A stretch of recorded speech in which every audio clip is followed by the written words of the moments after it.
everyone! So welcome back again to our channel. So I'm here, and for today, we're going to cook sauteed corned beef.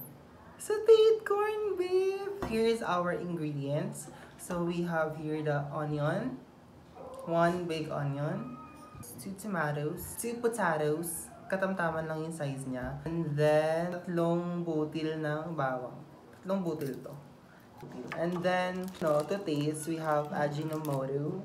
Kapag kinulang, pwede naman tayo magdagdag ng asin. So that's the art of cooking. If nakulangan ka, pwede ka naman magdagdag ng mga condiments, pampalasa, ganun. So for now, magbabalat at maghihiwa muna tayo ng mga ingredients natin para makapag-start na tayong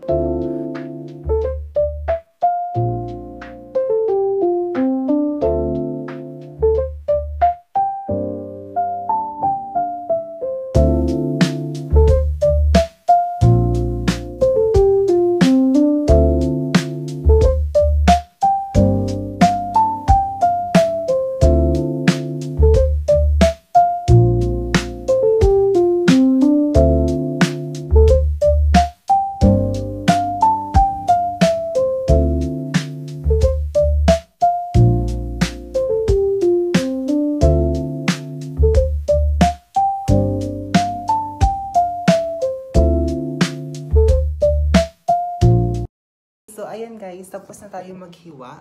So, ayun na yung ating sibuyas, kamatis, bawang, and nakababad na rin sa tubig yung patatas natin. Binuksan ko na rin yung corned beef. Magpo-proceed na tayo sa ating actual na pagluluto ng sauteed corned beef. Pero before that, share ko lang ulit.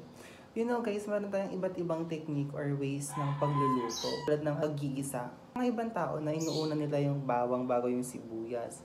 May iba naman na inuuna yung sibuyas bago yung bawang. May iba rin na inuuna yung kamatis bago yung bawang at sibuyas. So, anong gusto kong sabihin doon? Anong gustong iparating yung message na yun? As simple as, bawat tao ay may iba't ibang style or pamamaraan sa pagluluto na pwedeng nag-root sa kanilang pinagmulan, yung kinagisnan nilang pamamaraan ng pagluluto, or yung kanilang kultura. Iba-iba talaga tayo. Pero regardless, isa lang naman ang hangarin natin, which is ang kumain, mabusog, at masatisfy ang cravings.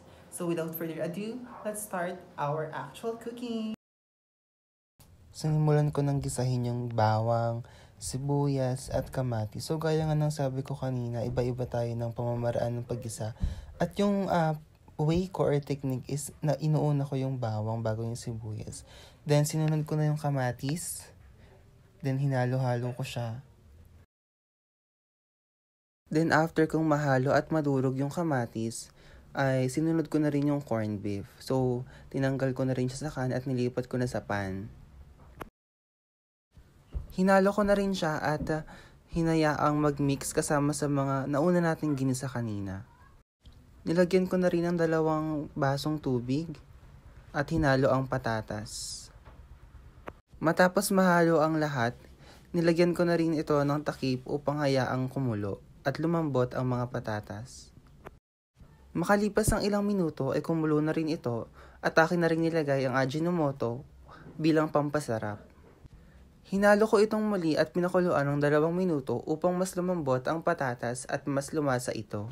Titignan natin kung malambot. Kumuha ako ng tinidor at tinusok ang patatas upang malaman kung ito ay malambot na. Pwede na siyang ito ay malambot na. Kung kaya't kumuha na rin ako ng mangkok at nagsimulang sumandok upang magsimulang kumain. So, titikman na natin ngayon ang ating sauteed corned beef. Yes! So,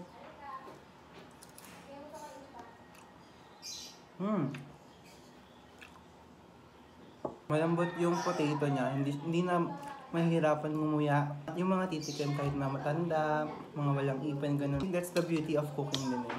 You can adjust yung mga time, temperature para umayon or sumakto dun sa kakain. That's why I love cooking din talaga. And if you think na hindi enough or hindi ka nadagdag, pwede mo pa siyang ihalo ulit. That's all for my video. Thank you for watching and please like video pala. So, ayun, thank you so much po sa pagnonood.